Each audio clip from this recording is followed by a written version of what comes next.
Exploring the bizarre. Your e-ticket ride into the world of the paranormal. Strap yourself in as we traverse the universe exploring the unexplained. UFOs, ghosts, lost worlds, cryptozoology, as well as other dimensions. It's time to take back the night. Now, your electrifying hosts of Exploring the Bizarre, Timothy Beckley and Tim Swartz. Wow, spooky out here in the Bridgewater Triangle.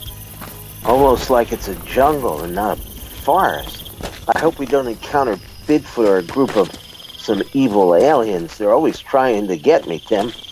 Yeah, it seems like that they could almost shoot the next Predator movie out here. I hear a lot of people have gone missing, not far from we are now. Where do you suppose they've gone, Tim? Well, I don't know anything about that, Tim, but there's a spooky light over there that seems to be getting closer. Maybe we should go back to the KCOR studio just to be safe. Oh, that's a bright idea. Almost as bright as that light just ahead. My God, it's getting closer. Let's go back the other way, Tim. Hurry! I don't want to trample you. No, that's a bad joke. I'm leaving you behind. See you. Oh boy. Hello there, Tim. Why, hello, Mr. Beckley. I'm glad to see that you're in the studio. Yes, I'm back here. Well, and I'm glad to see that your printer has stopped talking to you. Yeah, no, isn't that kind of peculiar? We're trying to get through to me on Skype, and the only place I hear the Tina, our producer's voice, is coming through the printer.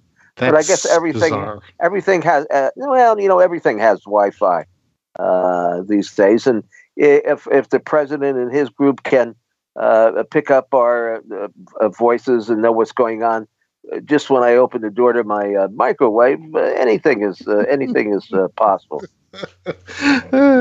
Yeah, but I guess now I understand more why people hate their printers so much. Well, we use ours a lot. So, Tim, how's your week been going? Oh well, it's been pretty busy, Tim, and that's right. The reason for that is because you've got a new book coming out. I do, and it's a little bit of naked witchcraft, sort of. my favorite kind. Indeed. Yes, it's a book about David Bowie, Mark Bolan, Freddie Prinze Sr., Juan Bodie, the fabulous underground artist. Lots of gossip, lots of witchcraft, lots of spells and candle magic, and it's all about my late friend Wally Elmlark, the White Witch of New York, and growing up with rock and roll here in the city, meeting everyone from Jimi Hendrix and being on the Edgar Winter's Frankenstein album, and hanging out backstage at the Fillmore East and the Academy of Music. And that should be out in just a couple of days.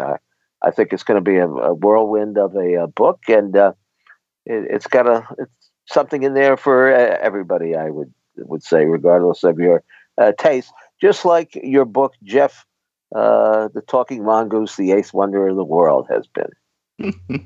Well, I hope so. I mean, I think yours probably has a little bit more of a wider appeal. I know that going through it myself and reading all the stories, I just found them fascinating. And what's the big thing too? It's a full color book. Almost every page has color on it. Of course, that brings the price up just a little, but we will have a more economical black and white version in probably a week. But we do want to get this edition, the full color edition, out. And I thank you for doing a wonderful job in putting it together. I'm really excited about it. But I'm sure our listeners out there in KCOR Radio Land are anxious to hear what we have in store for them this evening. So, Tim, who are our guests. Oh, well, we've got a couple of great guests tonight. We have a new guest, and an old friend is making a return visit. But first of all, let's welcome Christopher Balzano. Now, Christopher is a writer, researcher, folklorist, and current host of the podcast Tripping on Legends. He's been documenting the unexplained since 1994 and has been a figure in the paranormal world through his books, articles, and his work as the director of Massachusetts Paranormal Crossroads and now Tripping on Legends. Now, Balzano is the author of several books about regional hauntings, dark woods, cults, crimes, and the paranormal in the Freetown State Forest and Ghosts of the Bridgewater Triangle, as well as the collection of true ghost stories, ghostly adventures, and the how-to paranormal books Picture Yourself Ghost Hunting and Picture Yourself Capturing Ghosts on Film. His most recent book, Haunted Objects, Stories of Ghosts on Your Shelf, captures stories of everyday people who have accidentally allowed spirits into their house. Now, Chris has been a contributor to Jeff Bellinger's Encyclopedia of Haunted Places and Weird Massachusetts, and was one of the writers behind Weird Hauntings. He has also appeared in more than a dozen other books, often called in to offer insight into the paranormal perspective on on certain cases. Now, Jeff's the site for his Triple Legend is triplelegend.hipcast.com, and I highly recommend after they listen to Exploring the Bizarre, go and check out Tripping on Legends. I've listened to a few of those podcasts, and it's very good, and as well as a number of the articles that Christopher has written that can be found all over the web. So I highly recommend them. Now, making a return visit is our good friend, Ra Castaldo. Now, Ra is a creative soul and born artist. He creates his own music, comic books, poetry. He hosts radio shows and is a lifelong martial artist and coach. Now, Ra is a hereditary dream seer and shaman, and his ancient Etruscan, I'm not sure if I'm pronouncing that right there, Ra. You can correct me afterwards. Striga ancestry are called the, oh my gosh, I'm even going to try to pronounce this one. Let me try. Benedonti. Am I right, Ra? He's got his microphone muted, so he's probably... Benedonti. Hey, I was pretty close there. Or the English translation. And it's Etruscan. It's Etruscan. Etruscan. Okay, thank you. Good walkers.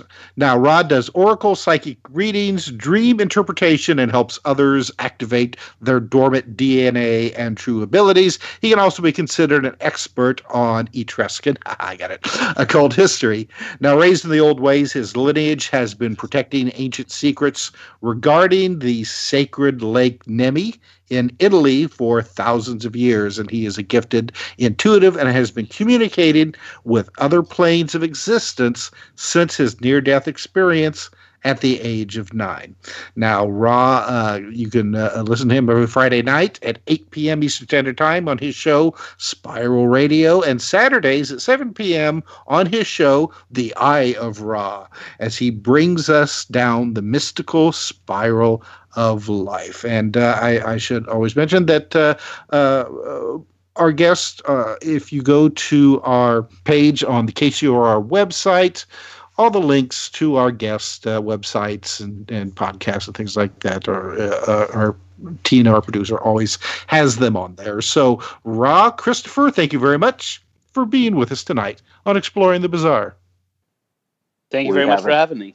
Well, we have a dandy show lined up here, Tim. I want to bring Christopher in. We started out kind of making a joke or getting a chuckle out of the Bridgewater Triangle. And I'm sure that, we've had on some other guests that live in New England, the Paulino and all, and we've discussed it to some degree, but we probably have a number of listeners out there who don't realize that there is an actual Bridgewater Triangle. So, Chris, what'd you tell us a little bit about the Bridgewater Triangle and how you got interested, I guess, not only in that, but the whole ball of wax here as far as the paranormal goes? Sure. The Bridgewater Triangle, as it's kind of classically defined by Lauren Coleman in the late 70s and then kind of solidified in 83 with Mysterious America, is a 200 square mile area in southeastern Massachusetts between the points of Abington, Freetown, which is the subject of one of my books, and Rehoboth. And Lauren Coleman was kind of noticing some weird things going on, especially concerned with Bigfoot, in these three towns of Bridgewater. And then he kind of just started extrapolating it out and hearing stories, and then this kind of natural triangle formed with the Hockomock Swamp being in the middle. And within this area, you can pretty much find anything paranormal you're looking for. I mean, it really is, the testing ground or the landing ground for anything that you can think of when it comes to the supernatural or paranormal. Ghosts, Bigfoot, zombies, pterodactyls, puckwudgies, which we can talk about a little bit later. Yes. Yeah, it was the first. Well, it's how deep do you want me to get? Well, hey, we're all the way out there in the swamp now, so let's keep going. Yeah. Well, the Freetown State Forest is famously known as being a dumping ground, and so there are many instances of people being drugged and dumped into the forest, potentially being left for dead, or there's a real heavy voodoo out of Africa. Population in there as well, and so some people believe that these people. Where are they? This is in Massachusetts. No. I mean, but you say a population in that area? Yes. Mm-hmm. Yeah, right in there in the triangle. Oh yeah, in Fall River and in New Bedford, there's a high. I'm kind of. It's slipping my mind right now. It's that little island that's off of Africa. That's kind of slipping my mind right now what it's called. But it is a deep tradition of voodoo and of Santeria, and some people believe that a lot of these zombies that are supposedly seen in the forest, especially the Freetown State Forest, are attributed to that, and other people just think it's drugged out people who have been left and dumped. So and they're alive. They're alive and they're wandering around and eating flesh.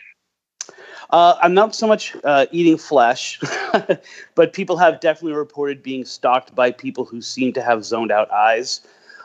They have been. You could come over next Friday night and see that here. Oh, please! I live in Florida, and I teach high school. That's what I see in the halls all the time. I think the way that these people describe them as being looked as if they'd just been dug up. Along with this kind of zoned out trance look in the middle of nowhere. I mean, we're talking about a forest that is really not accessible, or it's not like there are people at night who are just kind of running around and it's heavily populated. So to see something as disturbing as that with no kind of means of, well, where did this person come from? Why do they look like they just got dug up? Adds to the weirdness of it. It's the next Rob Zombie movie. Well, Rob Zombie lives outside, or was born outside of the Triangle, but only by about 60 miles. No way. You think it influenced them? Well, one of the things I talk about in Dark Woods is this idea that this weirdness somewhat shifted about the time Rob Zombie's coming up in the world. When he's in his teens, it shifts from his part of Massachusetts, which is Essex County, about 60 miles to Freetown. One of the serial killers that I cover, or the murderers I should cover, not a serial killer, committed his crimes, right outside of where Rob Zombie's from, and then was convicted of this almost an identical crime in the Bridgewater Triangle. A lot of people felt that was cult-related. It's the crazy guy with the hat and the missing teeth. Well, that's more of Florida, but I'm with you. I'm with you on that. Okay. Well, okay. So now we know that, and people are disappearing. Well, I mean, there for a while in the 80s, in the mid 80s, there were a lot of prostitutes who were part of this case known as the highway slayings, or the highway killings. Not so much anymore. They do have some mysterious disturbances. Most of the people who are found missing in Freetown now go into the forest for one reason or another, and because it's so densely, it's so dense and such a kind of jungle, as you guys said, to be out there, they just end up missing in the woods, and they're eventually found. So not so much anymore, but it does have a history of it. Do people camp out there? You can't really camp out there. I mean, during the day, it's like any other state forest. There's this beautiful pond, and there's a reflecting pool that kids go into, and there's all these hikings, and it's actually the number one mainland racing training course for Eskimos, that for Eskimo dogs, that run the big race in Alaska. I can't remember what it's called. It's actually one of the biggest trekking grounds for that. It's got horses, it's got everything. Then the sun goes down and things get a little weirder. Ooh. And UFOs come out at night? UFOs come out at night, yeah. And it's one of those things where, depending on where your mind lies in the paranormal, is what you see it as. So some people see them as ghost lights. Some people see them as UFOs. Some people see them as the souls of the Wampanoag Native Americans who were killed by Pukwudgies, who are trying to entice you into the dangerous parts of the forest. I think, Tim, don't you know about the Pukwudgies? Oh yeah, well, there's supposedly a branch, I don't know, kissing cousins, I suppose, of the Pukwudgies here in Indiana. Oh my word! You guys are in Indiana? Yes. Well, I am. Okay. Tim Beckley's in Manhattan. I'm right here in the middle of the real zombified world. Yeah, that's Last summer, with Tripping on Legends, my goal had been for 15 years to get to Indiana. And I was finally able to make my way to Anderson, Indiana, for the Pukwudgie phenomenon that's there, and kind of connect the dots of a lot of things I've been looking into for the last decade with these. Oh, you must have went to the Mountain State Park. Mountain State Park, yep. And had an incredible experience there. Oh, well, let's hear about it. So we were, like I said, we went there because I was for a while known as the Pukwudgie guy. I was one of the people who originally started publishing research on this kind of in the internet age. And there wasn't a lot of information out there. And I'd always heard about mounds and the book that had been published about that. And I wanted to go out there and I wanted to touch that. So we went out there with my partner, Natalie, and we designed our whole trip around ending up in Indiana, which actually her family is from. And so we got out and we spent about 2 hours talking to one of the rangers there just about all of this archaeology and just how important mounds is to the Native American culture of the entire country. Mm-hmm. That this became a meeting ground of tribes from all across the country because of its alignment with the sun and different celestial bodies. And people would come with their most honored dead and bury them at the mounds at Mountain State Park. And it kind of connected a lot of the dots we were talking about, or that I'd been thinking about, because I had been looking into Pukwudgies for so long, and so many people have been approaching me with them, even within New England. They seem to be different. They seem to have a lot of things in common, and yet some were hairless, and some had red hair, and some had golden hair. And I'm thinking, like, what is this? How can they be the Pukwudgies and yet have all these different ways? Are they just like individuals or the individual species? And from talking with her and looking into the Indiana ones, we've discovered that this term Pukwudgie became almost like an umbrella term, like monster. Mm-hmm. So every tiny creature, because all these people coming together didn't necessarily have a common language, Pukwudgie became almost like a slang for tiny monster. And so you have the Mississippi, you have the Delaware, you have all these different tribes. So one of the things in mounds is that they believe in fairy trees. And so when they go and do their tours, they take people along to these hollowed out trees that they believe to be fairy trees. And so as we were making our way through the park, we came upon a whole bunch of these, especially in the mounds and the circles. And we were walking back, and we were probably maybe about 100 feet from a hollowed out tree. And we were looking on the ground, and there were all these crab apples, and they had these like little weird bites out of them. And one of the things that's in Pukwudgie lore, like I was saying, are these Taipai-Wunkas, and they kind of look like balls of light, like orbs, but orbs you see with your eyes, not just with cameras. And as we're kind of watching, we're looking, and there's a shadow in the woods. We can't quite make it out. And then all of a sudden, it's just a burst of fireflies. So I can legitimately say these looked like fireflies. They didn't look like anything else. But then all of a sudden, the fireflies lined up in a direct line to this tree. Hmm. So we start the video. We're walking down into it. I'm kind of going a little bit further than her. We're watching it. We're watching these fireflies pretty much being in this entirely straight line. We hear a rustling, and it's going kind of like towards where she is. We're seeing this shadow, and I look at her, and I've got it, and all of a sudden, out of nowhere, bursts this absolutely huge and absolutely beautiful red deer. Out of nowhere, pops, stares at us, looks at us, and takes off and disappears as it kind of goes into the road. Like, physically can watch it, and it just kind of disappears, and we should be able to see it, like, go over the road, but it doesn't. Like, almost as if when it hits the edge of the forest, it dissolves. Wow. And we've stood there, and we're like, okay, we can make logical sense out of everything that just happened. Everything that just happened. We are not deer people. We do not know the actions of deers. We don't know how they... It could have been just really still, because I guess that's what deer do.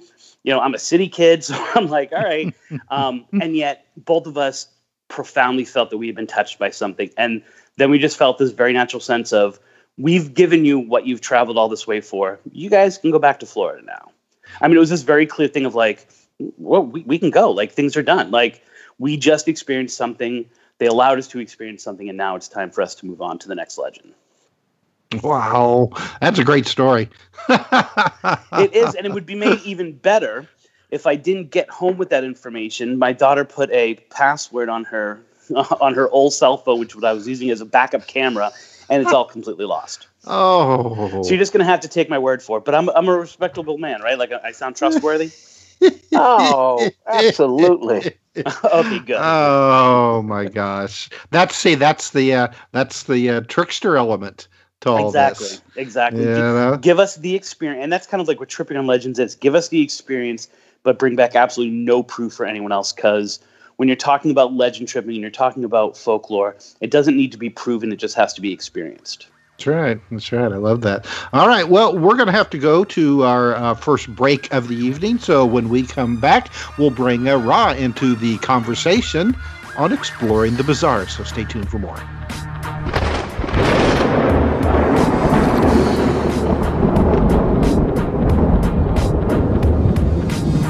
Now back to exploring the bizarre with two of the most electrifying researchers in the paranormal. Your hosts, Timothy Beckley and Tim Swartz.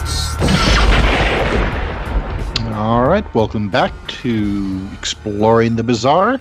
And our guest tonight, we had Christopher Balzano. I got just having trouble talking tonight, Tim. You Christopher, got the Italian names too. yeah, You got but yeah, Castaldo, Christopher Balzano. Trust me, I get a lot of it. It's all right. Don't be scared of the balls. It's Balzano. Balzano, right? And now that other voice you heard is our friend Ra. So Ra, how are you doing tonight? Hey, Tim's. How's it going, Tim? It's Tim thank and you. Tim, Pleasure being back here on KCOR. Tina, thank you for having me on as well. All right. So, Ra, I guess that as you and Tim were discussing during our break, you have an interesting story for us that I guess that Christopher reminded you of? Yeah, and what he was talking about it as well, Tim, all of us, especially the ones that take interest into these stories and the occult or paranormal, all of our DNA, whether it's inactivated or dormant for right now, it's imprinted with the knowledge of sacred sites, ancient mysteries, stargates, hidden knowledge that just been suppressed and almost like edited out of our consciousness in a way over the last few generations, but it's in there, just laying dormant, waiting to be activated, waiting to be sparked. And most sacred woods, forests, trees, stones, they're so ancient that they've been imprinted with so much energy on this planet, certain areas that it's almost impossible, not if you're an intuitive or if you're, aware, or if you've had any kind of energy work in your life, it's almost impossible not to feel these energies around you, especially if you're on some sort of dragon line or magnetic line, you know, on our planet, these energy points where just you'll feel that electromagnetic pulse up your spine and tingling all around you. This is where these energies and these things get activated. You know, I don't tend to say I have any answers or I know it all, but I've caught little glimpses in my life. And one thing I do know, Tim, is we are in a multi-layered environment, almost like a simulated reality. And even the ancients in Italy, in my lineage, they even knew that we are living in a shadow of another reality. We are in some sort of simulated experience here, you know, and codes and formulas activate certain things within this multi-universe that are just amazing. And, you know, when he was talking about these woods and how they will activate certain energies, you know, that's what's happening here. It's interdimensional, you know, and you know, I think when Carl Sagan wrote that book, Dragons of Eden, he was trying to make believe that all sorts of things from the past might have just been dinosaurs or something like this. But I think he was being a little naive and not taking into account interdimensional entities or astral dragons or these sort of creatures that activate in these sacred woods or in these forests, like our guest was saying earlier in this triangle, you know, where my family is from in Lake Nemi in Italy. This is a sacred woods that even Hollywood that we see in California is modeled after today. The holy woods, the Nemi, Lake Nemi is the Nemes, the holy woods. You know, this is a sacred forest where all sorts of entities exist. And, you know, right where I live today in the Hudson Valley in New York, I have certain energies that are in the woods that are ghostly energies that I see on a monthly basis. But what on break, what we were alluding to, I went off a little tangent, but the little story that you were talking about is he was talking about on break. Tim was like, "Oh, give him whiskey and he won't feel anything or something," right? You were talking about that. If somebody couldn't have an operation, they would just give him whiskey, right? Yeah. Well, I'm having the pacemaker put recharged on Tuesday, and the Medicare takes care of the $15,000 hospital bill, but I got to come up with the $500 for the anesthesia.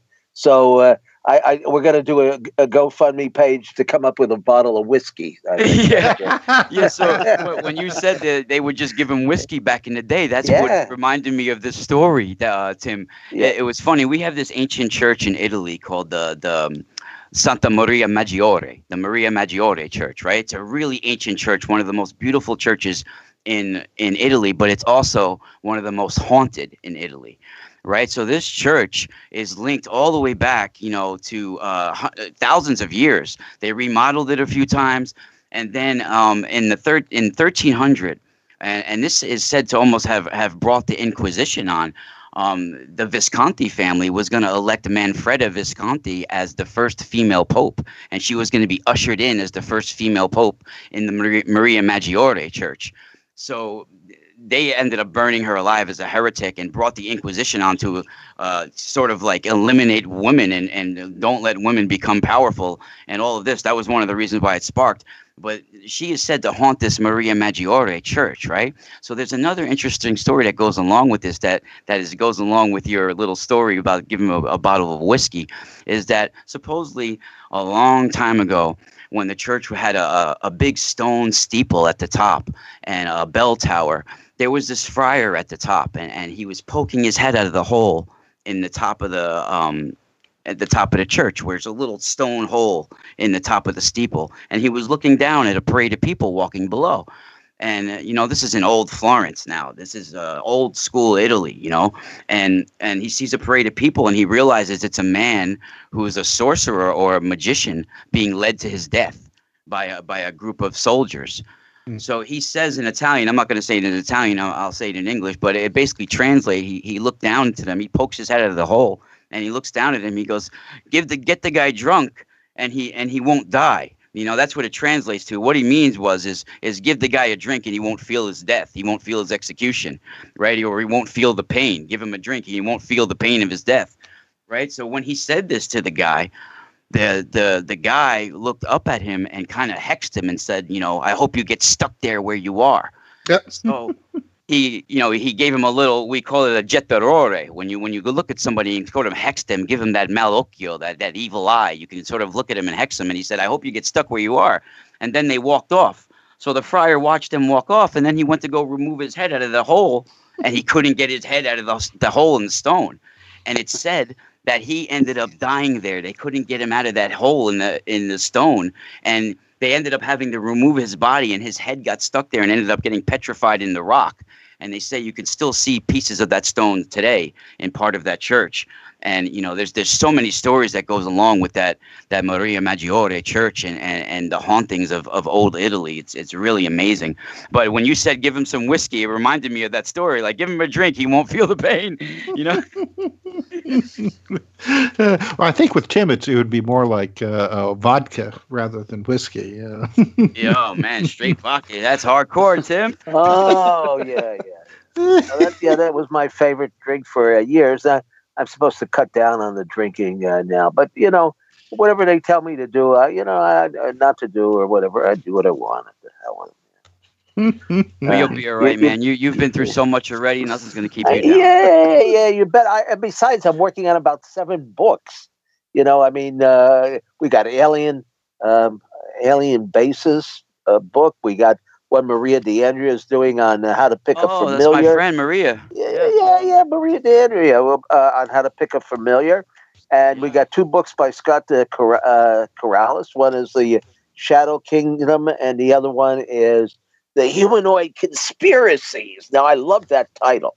Yeah, well, we got to talk, because I have a few books in the making as well. It's especially my friend Jorge Martin wants me to translate some of his books that he wrote in Spanish. Yeah. Jorge. Oh yes, surely. Yeah, and even our guest that was on the show in the first segment, he should really check out the El Yunque rainforest as well. I've been there. There's a lot of strange stories about that. Well, there are in fact in the Alien Basis a book we've got about I think 25 or 35 places where they're UFO hotspots, or even more than hotspots, because they seem to exist on a parallel dimension. Something is going on, and that's for darn sure. But yeah. Okay, so it's been a while since you've been on the show here, so you must have had some things going on in your own life. You done a bit of traveling, or? Well, yeah, not traveling, but I recently had a baby a year ago, and it's amazing. But last time I was on the show, we really didn't get into any specifics about my experiences and stuff. I think it would be really interesting to talk about some of my experiences, especially. Let's hit that right now. Yeah, especially some of my viewings of recently as well. And Tim, you were talking about your most recent book, and it made me think of one of my mentors, Dr. Leo Lewis Martello. And I've been having a lot of dreams of him recently. He's coming to me in my dreams. And us from Italian lineage, we believe that we get taught the ancient mysteries in our dreams. And we are dream seers, and we sort of can heal in our dreams and get information in our dreams. And I've been having a lot of visions for the last couple of years of not only giants, but giants in some sort of stasis, in some sort of crystal pyramids beneath the ground. And it's led me to all sorts of megalithic sites and researching megalithic sites, and some of my experiences that I've had when I was a kid. It's starting to make sense now that I'm 40 years old. And when I was younger, when I was born with the caul still on me and the umbilical cord. To ancients, this is known as a sign of a seer. Someone is to be a shaman. And when you're born that way, it's supposed to be a mark. And when I was born, I had this mark inside of my eye, this bright red birthmark that I have in my baby pictures. My parents got it removed surgically. And this is also supposed to be the mark of a seer. And Genghis Khan had one of these marks, Tim, in his palm, and it was a bright red birthmark, almost like a blood clot, like bright red. And when they saw it in his palm, the shaman knew that he was going to be not only a shaman, but a great warrior, murderer. They knew it was a sign of greatness. And when they saw it in his palm, they knew. and Genghis Khan wasn't just a murderer. He was also, um, a sky god. He went to the mountains and downloaded information on a daily basis, and he was known to like a god to his people. And it's said even that whoever owns Genghis Khan's bones will rule the world, and there's been a prophecy about his bones for a long time. So shaman are known to be born with this mark, and I was born with this mark, and I think the negative programming from our physical life and parents and everything that we go through with school, we start to lose some of our abilities and some of our things that happen to us over time. That's why if you have children and they're starting to talk about dragons or starting to talk about this, don't tell them that they don't exist. Don't tell them this, don't tell them that, because subconsciously they'll edit that out of they'll program that out of their consciousness, and they'll get disconnected from it. Because at a young age, I started having a lot of experiences with weird things that now that I'm looking back, I could see that we're in some sort of simulated experience, some sort of holographic universe. Because when I was about 5 years old, I started getting really bad earaches, and I was like getting attracted to the electricity in my house, and I was touching the walls a lot, and I was going to the TV a lot, and I was getting earaches, and I would feel this humming. And when this would happen, a lot of times, all of a sudden, I would be talking to these black little staticky beings, but I would always see them out of the corner of my eye, and they would come in threes.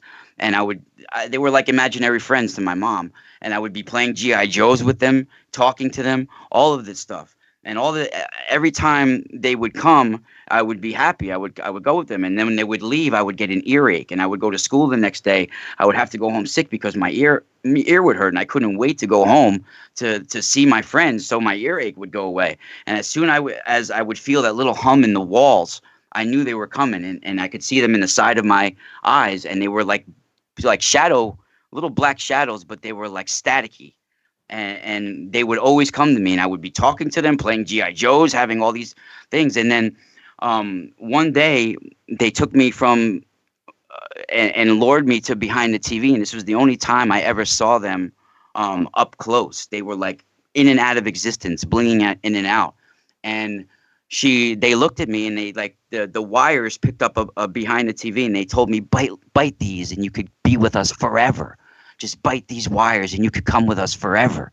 And when they did this, I immediately flight. It was like fear set in, and I ran upstairs and grabbed my mom, grabbed her around the ankles, and she went berserk, told me never to talk about that again, go crazy. And at that moment, they went out of existence. I don't know if she willed them away or I subconsciously wanted to please my mother, but I knew it was evil.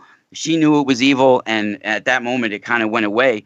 But I talked to this girl that has a show, I think it's Dark Files or something like that on TV, Amy. And I was going to have her on my radio show, but then when we had her on, the Skype went berserk. She couldn't get on. Tim, she's almost had that same exact experience. And, I've known some people since I've shared my experiences that have emailed me and said that they actually bit the wires behind the TV, and they have scars coming out of their lip from biting the wires, and they don't know why they ever bit the wires when they were a kid, but it almost killed them. So like these little experiences, I feel that my DNA, I come from this ancient lineage where they've been protecting knowledge about portals and Lake Nemi and all these ancient mysteries with shaman and seers and psychics. Somewhere in my DNA, these entities, I think, were attached to knowledge that was in me, within my blood, within me. And I think that since I was young, they've been drawn to me. Even when I was younger, the Church of Satan tried to kidnap me as a kid.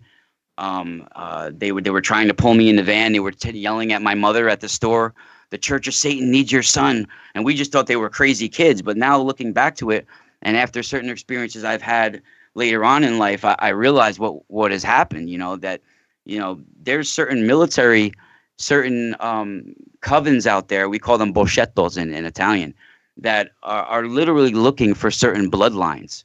And our world, I know it sounds a little doom and gloom, but our world is under a virus, a mind virus. And there's some sort of quantum intelligence that has infiltrated our world, our very DNA. And I feel that that's the very Nakash, the very serpent in the Garden of Eden, was literally a virus that invaded our mind long ago. And, it made us heavy. It made us pushed into matter. It made us into this realm. And there are literal disembodied spirits, that are entwining with our minds and being able to literally infect people with a virus. And that's what I think what's going on this planet with ghosts and this and that. And I think our world is literally being terraformed while we're all going about our daily lives and what's going on. Our minds and our world are being terraformed by an unseen, invisible, world, beings that you will have contact with if you have some sort of experiences and you're able to open your mind and shed your ego.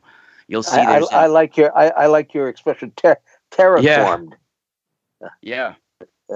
There's an invisible world. Even the seer Baba Vanga would talk about these invisible beings that would give her knowledge and there's.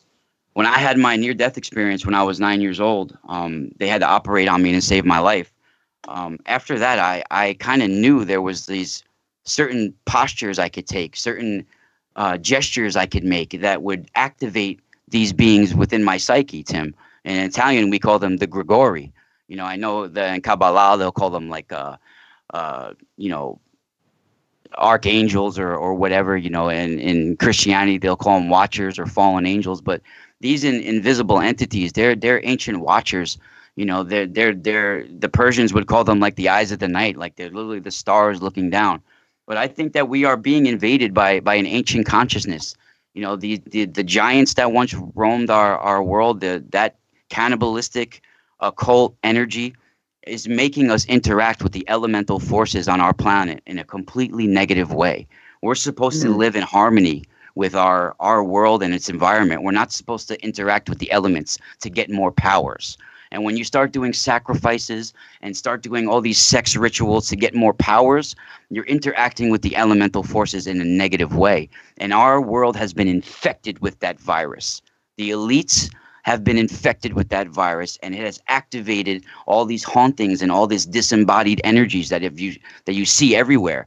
Stones, they collect energy. They're like vaults, and trees, they're literally like they have an auric field very similar to humans, and they are keeping alive the very pain that we inject into this planet, Tim. So when we see these hauntings and all of this energies, we're literally creating it, with our past, present, and future all simultaneously spinning as we're living in this breathe machine. It's really interesting. But I know we're going to probably be going to break in a minute. But we're hovering there with a few minutes to go. Hey, 4 minutes.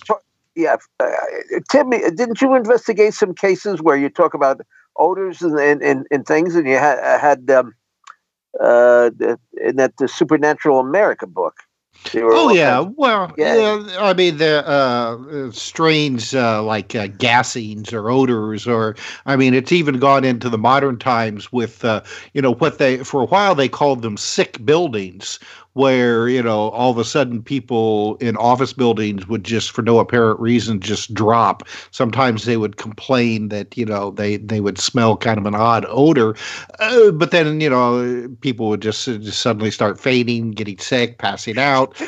Tim, this is happening in the subway today. Yeah, really? It's been on the news all day. I missed that one.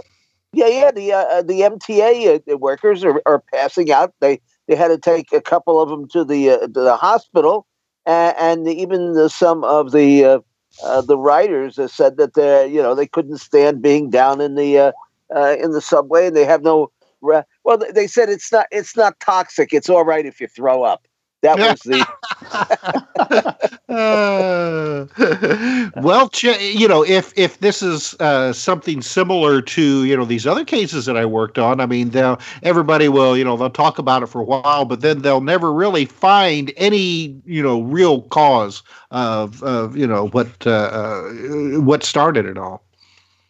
Yeah. Well, it's very interesting because even smells, smells is part of what I think is like time travel. If you can sort of lock on to an ancient smell that was in the air, the vibration, of that very moment, the smell that was in the air at that moment, what people were wearing on the street, the very atmosphere at that very place and time, you can lock on to the vibration of that moment and pretty much time travel to there. That's how we remote view. You sort of lock on to the vibration of that place and time because it's all running simultaneously.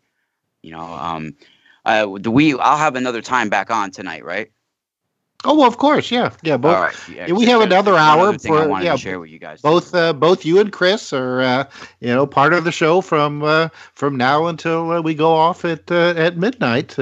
So Cool. we've got about a minute left. So you can go ahead and finish your thought if you want to. You can stay until 3:00 in the morning. Of course, nobody will hear you, but Over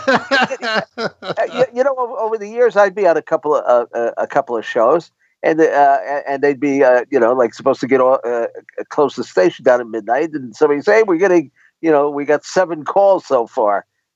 3 of which were the producer, disguising his voice or something. But let's stay on the air for a few more minutes. And Well, it's interesting, Tim, because we even in Italian folklore we have the men in black we call the capinera, which are these black hooded beings that would sort of scout villages for people that would be doing witchcraft and have experiences and. Okay, well, I'll hold that thought because we have to go to our top of the hour break. We'll pick it up later. When we come back, we'll bring Christopher back on and Raw, of course, on Exploring the Bizarre. So stay tuned.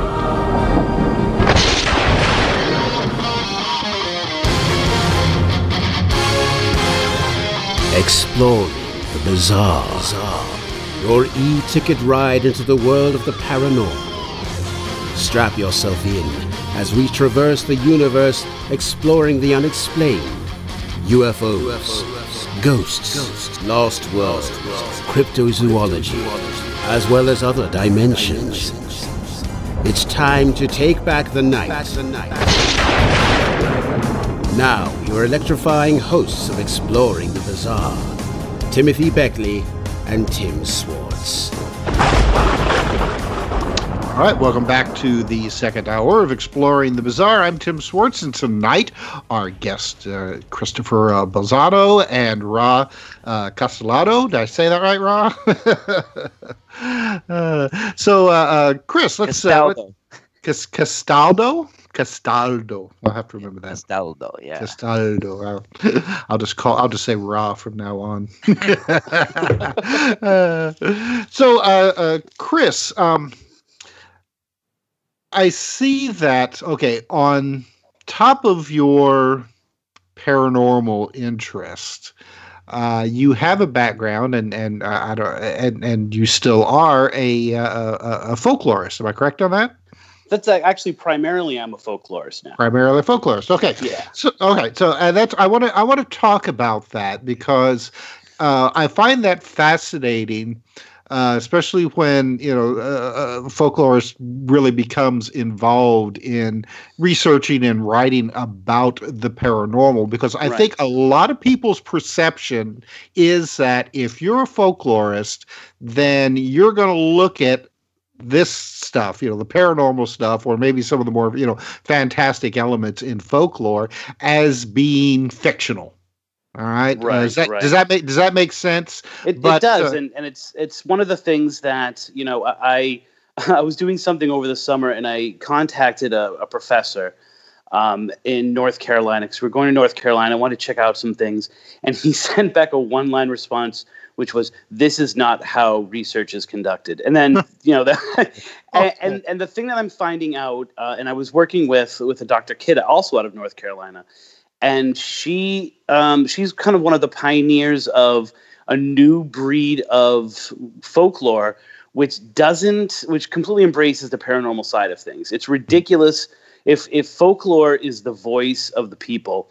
It's ridiculous to tell that story without touching the paranormal, because so much of people's daily lives involves their understanding of the the world around them, the supernatural, the paranormal, the superstitions, things like that, that really molds who people are. And so you can't separate it. And you can't say that, looking into, so I'm not tracking down Paul Bunyan here, right? So that's not the folklore that I'm talking about. Mine is the ghostly folklore. So it's kind of these paranormal things. I take that paranormal background that I have and I apply it to the ghostly folklore, specifically of Florida because I'm here, but then kind of how it connects to all these other things. And it was really interesting. I just want to say, because I was listening to Rod talk and I was inspired to some degree, or some connections were made, because so much of the folklore and so many of the stories that I've been looking into recently involve forests, or places that used to be forests, or places that used to be much more connected to their natural setting, which of course would be everywhere, right? Mm-hmm. And all of this unexplained activity happens. And it's really because we're invading this kind of area, right? And so what happens is we don't know what that is. We can't understand it. We don't have the filter to process that. So we fall back on the easiest story that we have. And the easiest story that we have are these kind of archetypal ghost stories where, it's haunted love, like I talked to you about off the air, where it's, we fall back on the story of the tortured lovers who can't be together, so they commit suicide and their spirits are still there, or witches who have invaded the area. And a lot of these stories that we're coming upon, it's just very clear that they attack the outsider, they attack the things that they don't know, because this unexplained stuff is happening. Is the activity real? Is not really the question of the folklorist, but it is the paranormal side of me. And the best thing I can say about it is this stuff is happening. We just don't know what it is. And so we've made up stories about it. And I think how it connects to what Rob was talking about is that there is this kind of, from our now kind of distanced place from nature, there's this misunderstanding of what nature is. And there's this kind of like tramping on grounds that we should be in harmony with. And instead, there's a darkness to it. I'm also an English teacher. It's the same thing that all the romantic poets were talking about. This kind of not being in tune with the world, and so what should be natural seems supernatural to us. And what do? We then create stories that put us as humans into them, and they almost always involve an outsider of the community or some kind of tragedy that caused this, when the tragedy really is we've just kind of forgotten stuff. Well, that's interesting because, people at one time, we were part of the forest and the dark places. Really, in the whole scheme of things, it wasn't that long ago when we fell out of the trees, into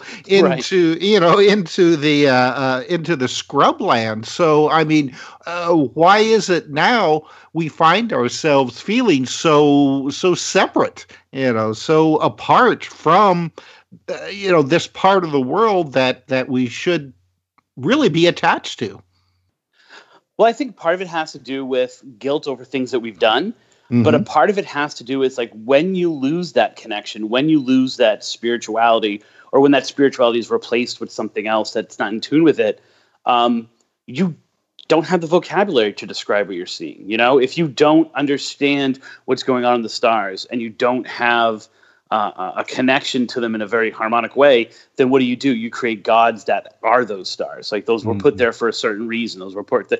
And so when I come across someplace that's like a haunted bridge, and it said that on that haunted bridge, this is the story that I've been researching all day today. A man tried to buy a love potion from a witch, but then when he heard the price was his firstborn son, he killed her and buried her in the swamp, weighed her down and put her into the swamp. Those are the same kind of things. Something's going on in that bridge. But then what are people scared of? They're scared of the murderer who gets set free. They're scared of the witch who comes into the community, and although we want her, we don't want to pay her price, and she's the outsider. Same kind of fears, right? So all these folklore stories, these tales, they're all built on the things that we're scared of, or the things that we're trying to pass down and teach. Isn't it amazing, though, that even though you have societies separated not only by distance, but by years, have the same kinds of stories. The names may be different, but you see these same elements crop up. You're talking about like haunted bridges. I mean, I can't tell you how many haunted bridges I've investigated over the years here in the Midwest. You go over to Italy, I'm sure you would find the very same kinds of stories, right. Really almost the same kind of characters playing it out. Yeah, and when I came home, the first thing that I did, I was doing some of this, during my time off at school, like my prep time, because it kind of sparked in my head. And I came home and I just set out my kind of unique set of collections, right? So I've got my Jewish folklore collection, I've got my Gypsy folklore collection, and then I've got my Yeats, so I can get my English kind of folklore and my American folklore. And I'm literally just flipping through indexes. How many times the terms witch, love potion, firstborn come up, and it's like, wow, this story is in all of these different things. All it is it's different coloring. You basically take, the template, which is this story of you have to give up your firstborn, and then something goes wrong. It's the deal that you don't want to make, and you just decorate it with whatever culture you happen to be in. And you were talking about why does it happen now still? All we do is we take that and we strip that down and we make creatures like Slender Man, or just Jeff the Killer, which are just modern day versions of the old stories that people used to tell, before there was the internet or before there was television or before it was these things. And it's now what I do is the beauty is in that dressing up. The beauty is this story that happens on this bridge is somehow connected to the personality of that community. So what is it telling about the people of that society? What is it telling about the people who are telling that story? We had this really interesting, once again, another witch story, this fog witch in Hog Island. And we went there and through a series of really kind of unusual circumstances, we were led to this one tree in the woods. And from that one tree in the woods, we saw our noose. We saw our noose still hanging there, hanging from this tree. And the story involves a witch being hung. Well, the more we looked into the history of the town, and actually a few other haunted locations within there, we started to see they had a really sad and yet deep history of Ku Klux Klan activity. This is the South, right? And we kind of put forth that this is kind of a no pun intended, a whitewashing of their history, right? You can't blame it on you as people who made mistakes. So all of a sudden, these weird things that are happening in this one section of the woods that are connected somehow to hangings have to do with this witch, as opposed to the fact that maybe it's the spirits of people that, you allowed your society to hang there. And that's kind of the interesting part. It's not just the ghost story, but it's also, what is this ghost story saying about the community? Well, it to me it also shows just really how much alike we are. We all of us really are. I mean, everybody loves to point out everybody else's differences. You have a different skin color. You were born someplace else. But these stories have such a close similarities that I don't think that we're really that much different than we think. When you're trying to take a foreign movie and show it on different screens, the easiest ones to translate are the horror movies. Why? Because we're all scared of the same crap, right? The same stuff makes us shiver. The same.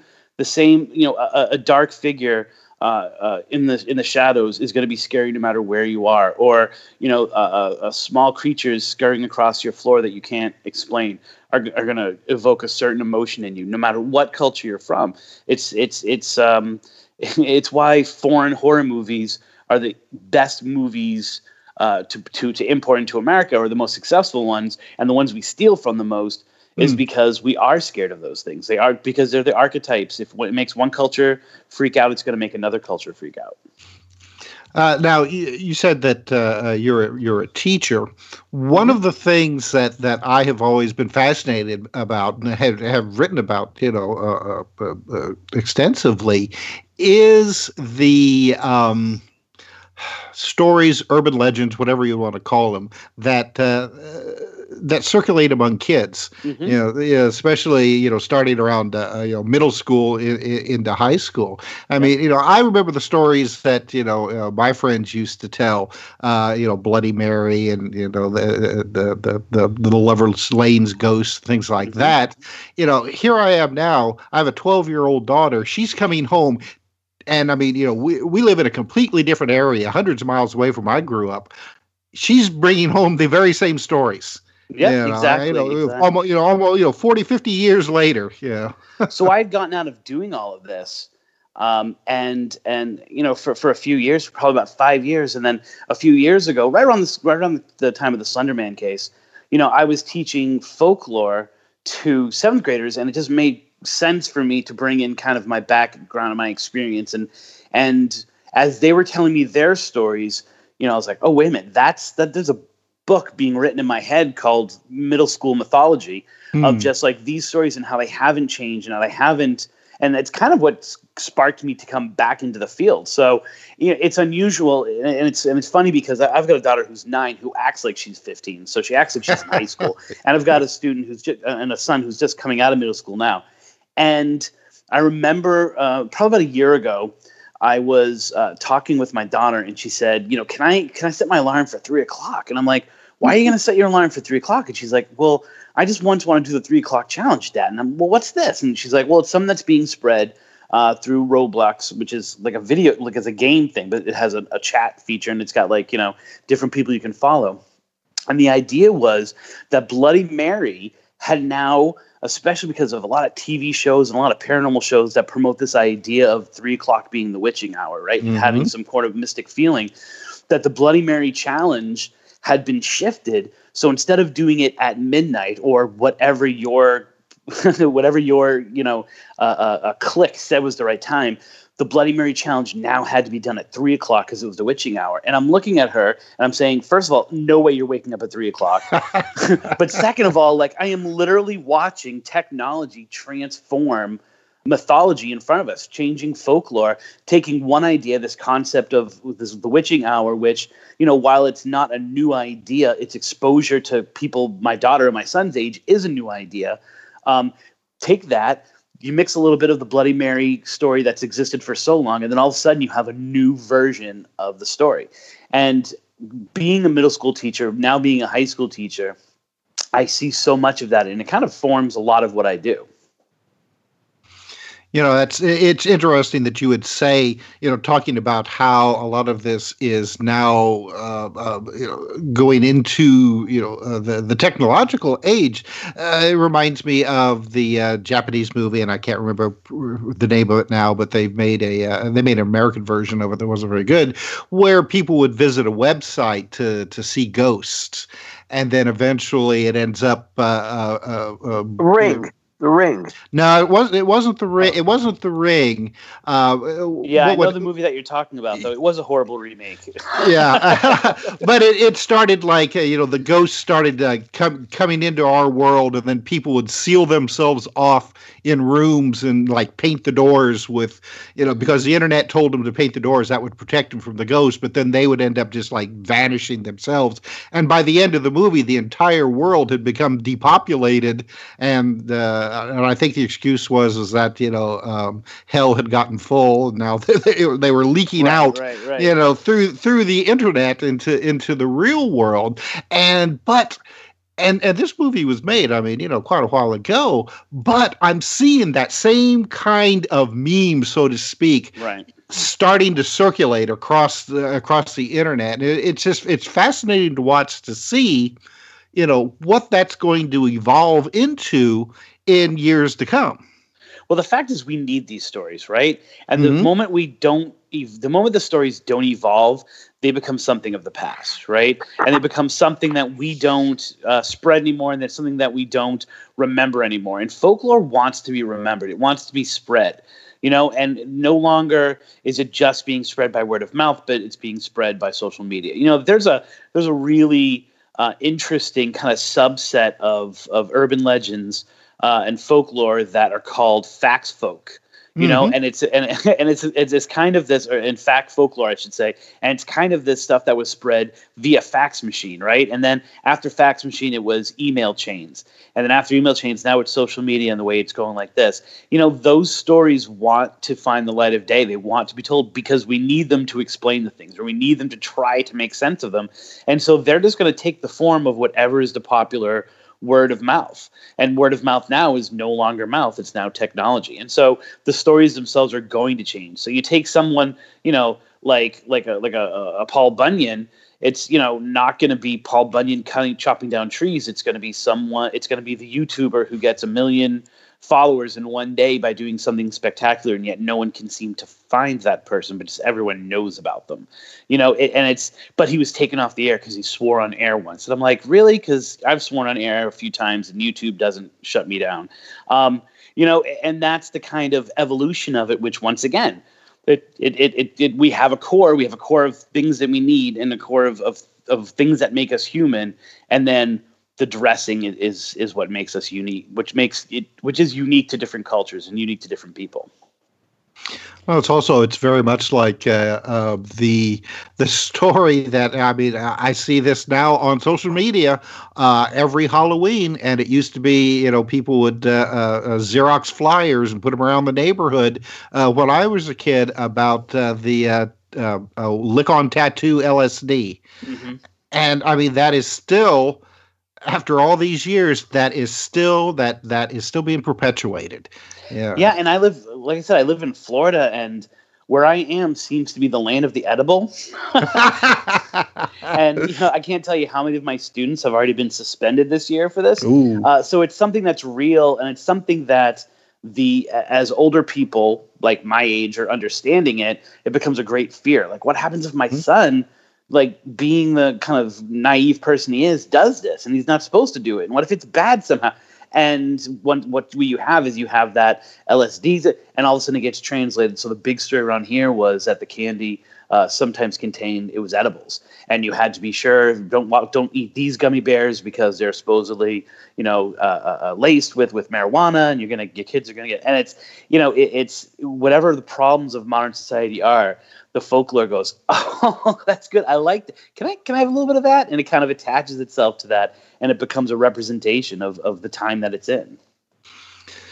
Now, the book that you wrote, Haunted Objects, you know, that's another one that I've always found fascinating, something that you can trace back, you know, for generations, about somebody bringing home something that ends up, you know, having a ghost or something attached to it. So I was surprised at how many people, you know, we sent out feelers. I kind of had an original set of cases that, you know, that I had been exposed to, or people had come to me with, and stories they wanted to tell. And so I had like a nice, good, solid background. I'm like, you know, and I'm going to throw in some famous cases, you know, like James Dean's Porsche and all these things. And we kind of put it out there. My co-author and I, Tim Weisberg, put it out there, and we were surprised at how many people came to us with stories. Like, we had to start being like, you know, the book can only be so long. And I think that there's this fear, you know, there's that excitement of getting the good deal and of bringing something in and of something being cherished and bringing it into your house, and it going wrong somehow. You know, there's that fear of that happening. And there's also this connection, this idea that something is very special to us and something is very sacred to us. What happens to that connection we have to it after we die?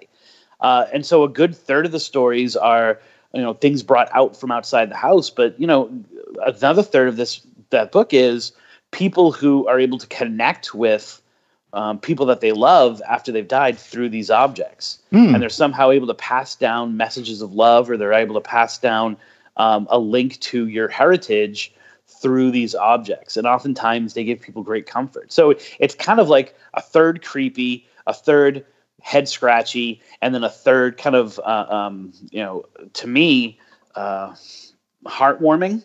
Yeah, that's a good word. You know, and this idea that, you know, we don't have to necessarily lose the people that we lose. They're with us somehow, and oftentimes that's through the things they leave behind. And sometimes that can be tangible. It can be a necklace. It can be a coin. It could be in one story, a set of tools. And so it's people always want the paranormal to be creepy, but sometimes it can be uplifting too. Yeah, I know some of the cases that I've run across, involve like jewelry, either inherited jewelry or that great deal that you that you got at the rummage sale that turns out to be not so good. One of the interesting stories in there is like the most mundane thing that you would never think would be haunted, a filing cabinet. And you're like, wow, they're selling a filing cabinet, but there was a birth certificate that was stuck in the filing cabinet. And the person who had died couldn't let it go. They wanted their son to have the birth certificate.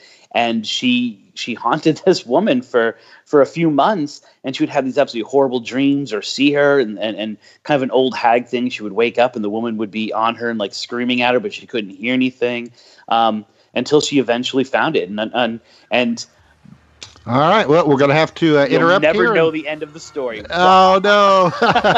All right. Well, we'll find out when we come back from Exploring the Bizarre. So stay tuned. Cliffhanger.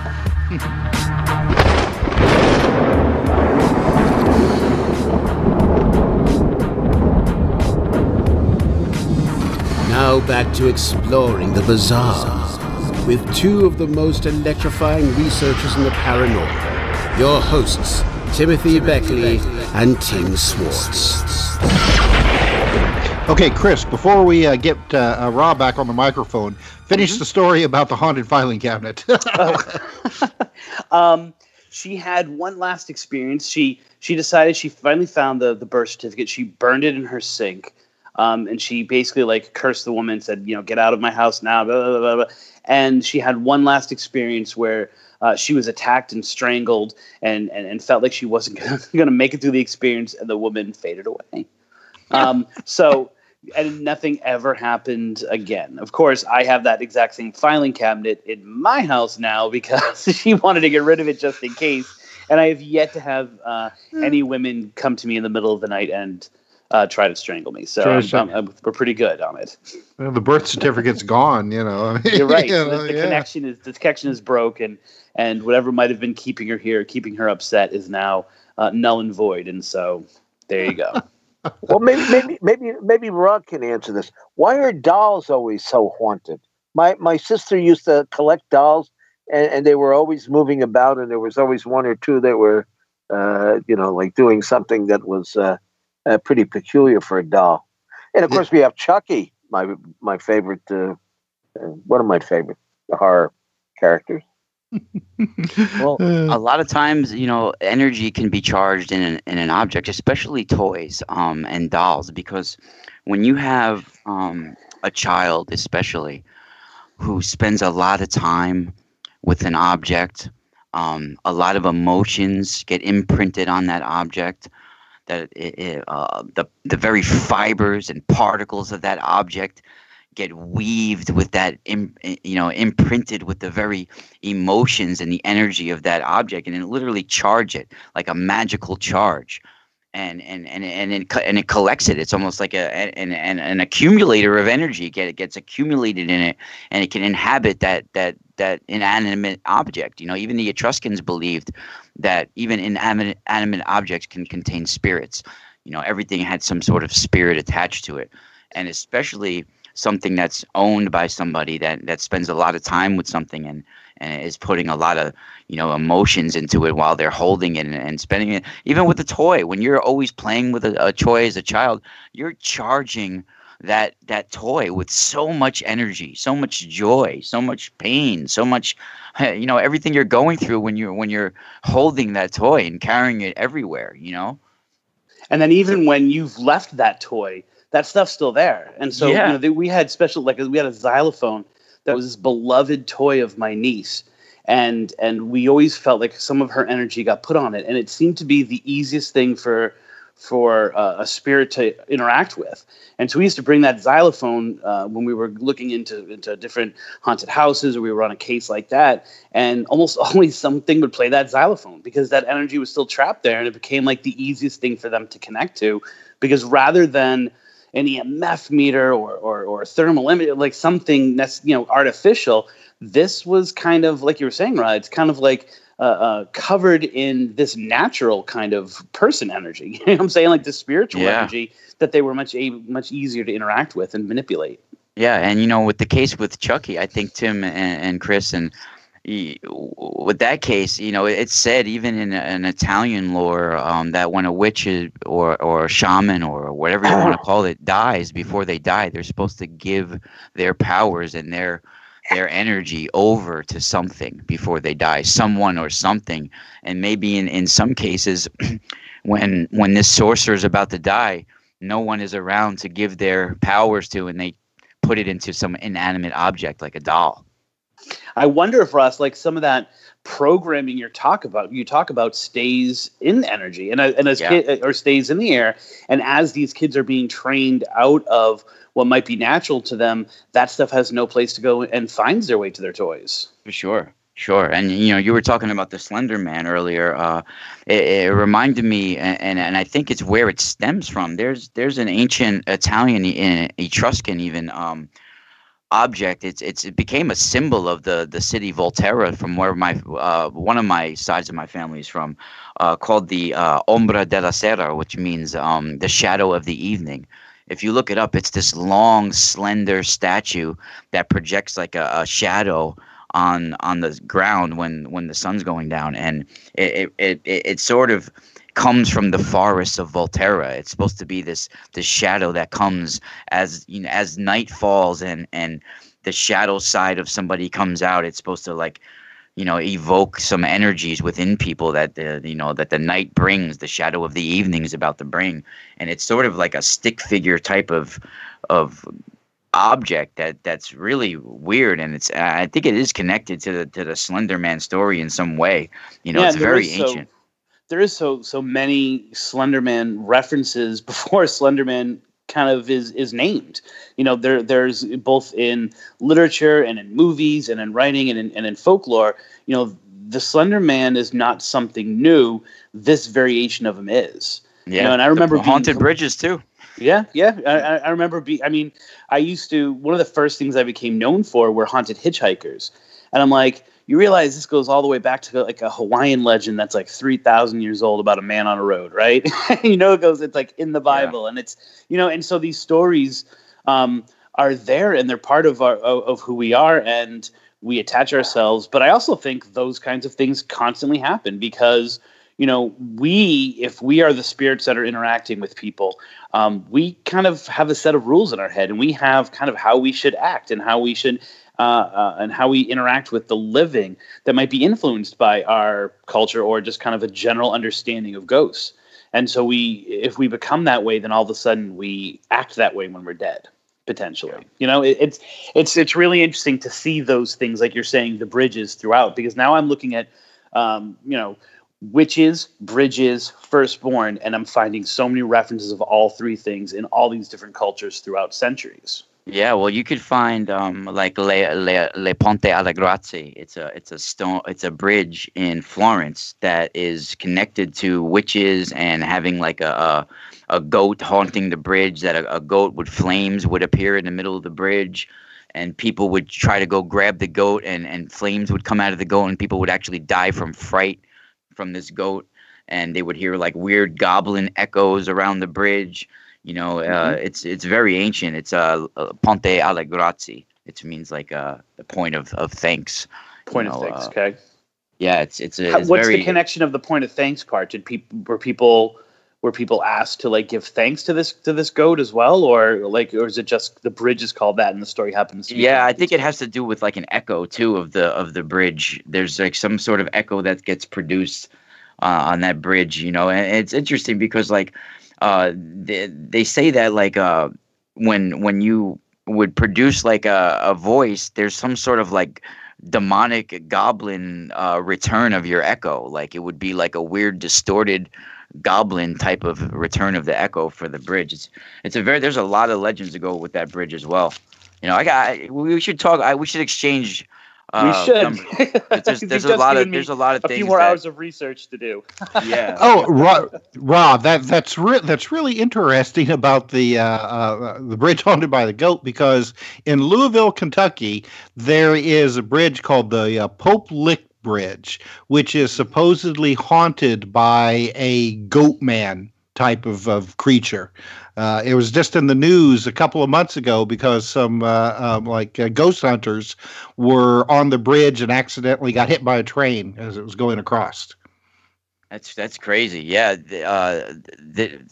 There's a I heard of a legend once where it's like up in the air, like they had to go up in the air, right? They had to like hike up there. There was they would climb up to the top of the overpass where the train would come, and they would go to the middle or something like that. I thought I heard of something like that about. I think I know what you're talking about. I've heard the same legend. Mm-hmm. But yeah, there's so many things that go with bridges and goats, and it has to do with witches a lot as well, and there's so many tales. But I even on my Patreon, I have a Patreon that I've had actual paranormal encounters that I have proof of that I've posted. That there's certain entities, and I think because there's been such a rise of occult activity and satanic worship and sacrifices and all of these ancient sites that have been used in the wrong way. Even here in Yonkers, Untermeyer Park has been used for a long time for satanic rituals, and it was actually modeled after the Garden of Eden. It has like Persian walled gardens and ancient ruins there, and the Son of Sam was doing rituals there, and there's been sacrifices at that park, all sorts of things. So a lot of these places have been used in the wrong way and produced these interdimensional creatures. I was having these dreams about this weird creature with a huge foot, like one huge big toe coming at me, right? And I was at work, and sometimes I would feel something's coming behind me, and like rushing towards me, and I would look back and nothing would be there, and I would feel really creepy about it, and I was having dreams about this thing. And then all of a sudden I go to work, and I during the day, at night I do my readings and my radio show and all that, but during the day I work a pretty serious job. Sometimes I drive a forklift too, and I do a lot of high work, like focus work, so I'm pretty focused during the day. And then I came in one morning, and there was this footprint on my machine that I took a picture of as well. That was like stained on my on there, like it was acid. It wouldn't go away for like 2 months, and it was a huge footprint, but with one huge big toe that was almost shaped like a webbed diamond. And when I took a picture of it, it wouldn't go away for months, Tim. And I was having pictures of some sort of like weird like sea creature coming at me, right? So there's been a lot of drownings going on in India, a lot of weird storms, and we all know that all myth and lore actually comes and stems from some sort of event. I mean, even if we go like if we look at all the storms on our planet, right? We have like hurricane that comes from the god Huracan, right? Huracan is a rain god, right? And even you got typhoon that comes from Typhon, which is another god that just storms our planet, right? So these are all coming from some sort of mythical creature, some sort of interdimensional creature. So in Slavic, you have something called the Vaginoi. Now, this is very interesting because this is what I think was actually what I experienced. And in Slavic, they have this thing called the Vaginoi. And the Vaginoi are supposed to be like these shape-shifting sea creatures, but they can appear and come in human form. And they can like have outlandishly huge big toes and paws and have horns. And they can have sometimes tails and have eyes that look like burning coals. And they say that they can like manifest in our world and have like red eyes and weird bodies, and they can incarnate, and they lure people to their death. They can even lure them to like drown them, almost like a Japanese kappa or something like that. So I do believe that these things are actually exist and are somehow they manifest from the dream world, the spirit world, and sometimes maybe can open up some sort of swirling vortex and get pulled into our realm some way. That's why I don't think something like a Loch Ness monster or Bigfoot or anything like that would actually be caught, because there's something on another plane of existence, something that's part human and also part interdimensional creature. That they can walk between worlds. They're a genetic mixture. That's just like what a dragon is. Like if you look in ancient alchemy, and you look at what an astral dragon is, what are they made out of? They're made out of like physical body matter, metal. And then if you look at the dragon sister, what are they made out of? They're made out of like metallic mercury and soul and spirit.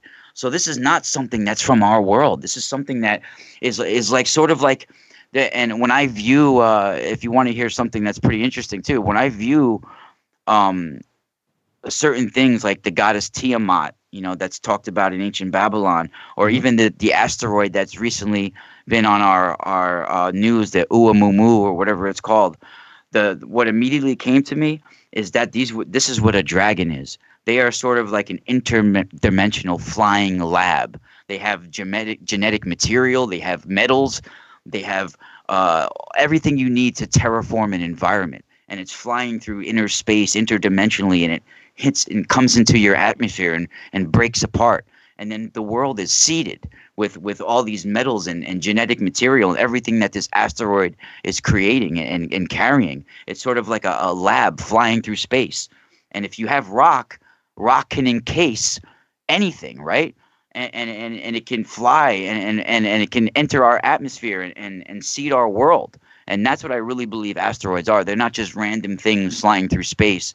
They are actually like interdimensional labs. And, that's why you have like the myths of rock-born gods like Mithras and things like this. I think they're actually from asteroids are actually designed to seed worlds. And that's what that Uamumu is. And that's what the ancient lore of Tiamat is, the ancient dragon goddess Tiamat, who's the grandmother of Lilith. She was said to be slayed by the god Marduk, the earth god Marduk. And what happened when she was slain? The heavens and earth were formed from her body. So what is the story here? We got some ancient goddess that curled. She's like a serpent coming out of the void of darkness, curled up, and she comes into earth, and she's slain by a god called Marduk, and then heavens and earth are formed from her body. So what could this be? Could it be maybe an asteroid coming into our atmosphere, breaks apart, and then things start growing? That. Oh, what happens if one of these asteroids comes to a planet, say like Earth, that already has established life? Yeah. Well, that's another whole story. I don't think it just happens randomly either. Yeah, I think these are all, it's designed. We're here on a grid. Tim Beckley had mentioned earlier in a point that it's certain points on our planet are sort of like activate things, and I do think the longitude and latitude is like that, like the 33 degrees north, for example, that Mount Hermon is at 33 degrees north, and that's where the fallen angels supposedly touched down, and has 3 points to it, just like the 3 points in the Giza, Egypt. And I had an experience at 33 degrees north in Long Beach, California, at the Cesar Chavez Park, and that's not a coincidence that something activated. You want to call it a Stargate or something, but I had an experience with an otherworldly being in this park, and I was pretty much lured out to Long Beach, California. I lived there for a couple of years in 2002, 2003. I traveled as a musician for a little while, and something just took me to California, and I was having these supernatural experiences out there, one after another for those 2 years. Something just lured me out there, and one of them happened to be in that park. And then years later, when I look on Google Earth, I see it's at 33 degrees north, just like Mount Hermon. And so I think there are certain points on our planet that activate stargates, if you want to say. Well, now, what would you say to somebody, Ra, who is interested in really, for want of a better word, improving themselves, opening themselves up to these concepts that you have been talking about, avoiding some of these more negative aspects of life that you were saying, seems to be kind of, taking over.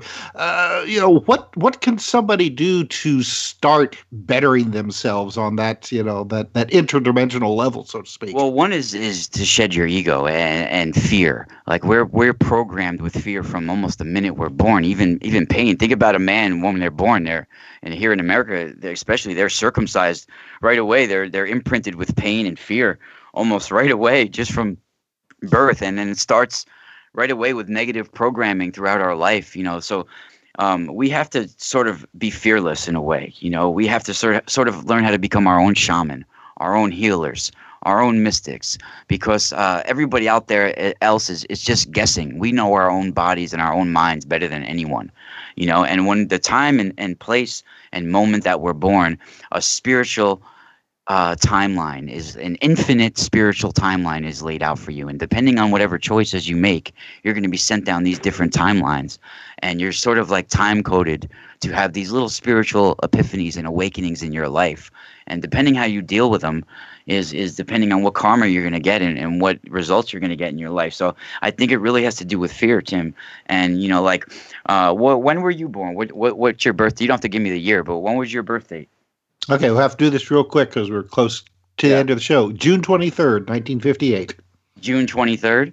Mm-hmm. So, usually when someone's born at a certain date, they'll go through little intervals in their life, like little, spiritual times where in their life they'll go through little spiritual awakenings or little spiritual events where you'll go through these little sessions or little times where we'll sort of certain things will happen that'll change you.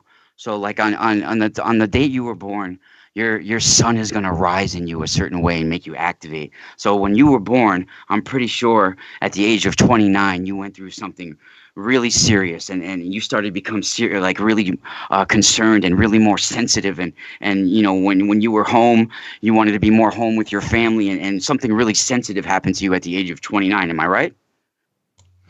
I'll have to think about that, Rob, because that's been quite a ways. And then once again, probably when you were 59, something changed in your life, right?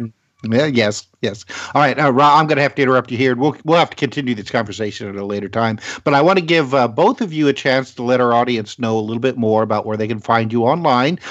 So, Rob, let's start with you and keep it quick so we can let Chris have his chance. Yeah, so you can find me at themysticalspiral.com, and you can also find me at patreon.com/themysticalspiral, and you can find my radio show every Saturday night at Truth Frequency Radio Network, tfrlive.com/Eye of Ra. All right, and Christopher, what about you? Best place to go is trippingonlegends.wordpress.com. And if you're an old fogey like me, facebook.com/trippingonlegends. That's where we put everything out there. And that'll lead you links to everything else. So either one of those places or just, Google my name or Google Tripping on Legends and you'll find us. And a couple of book titles? Sure. Probably Bridgewater Triangle if you were interested in that. The Dark Woods, Cults, Crime of the Paranormal, the Freetown State Forest, and Ghosts of the Bridgewater Triangle. Well, you got them all. And Tim, I want to thank our guests this evening, and don't forget to go to our YouTube channel, Mr. UFO's Secret Files. And a special thanks to Peter and Helen and Carol and Tina, and to most of all our listeners out there. And do tell your friends to tune in every Thursday night at 10 o'clock Eastern, 7 o'clock Pacific, for some of the best conversation on the paranormal you're going to find anywhere. And I guarantee it, I'll even share my bottle of brandy with you. There you go. And what's the title of your new book out just in a couple of days, Tim? Let's see. It's David Bowie, UFOs, Witchcraft, Cocaine, and Paranoia. That's a title. Yeah, That's the title. Oh, and that's not even the subtitle. It's the saga of Wally Elmark, the White Witch of New York. all Great right. book. It Great is. book, and lots of gossip.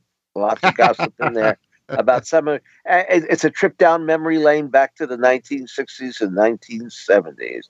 If you like classic rock and roll and you like witchcraft and the occult, that is the book for you. All right. Well, we need to wrap it up here, Tim. So thanks to Ra and Chris. Great show tonight. And thanks to everyone who's listening. We're going to have to sign off now. So be sure to be back with us this time again next week. So good night, all.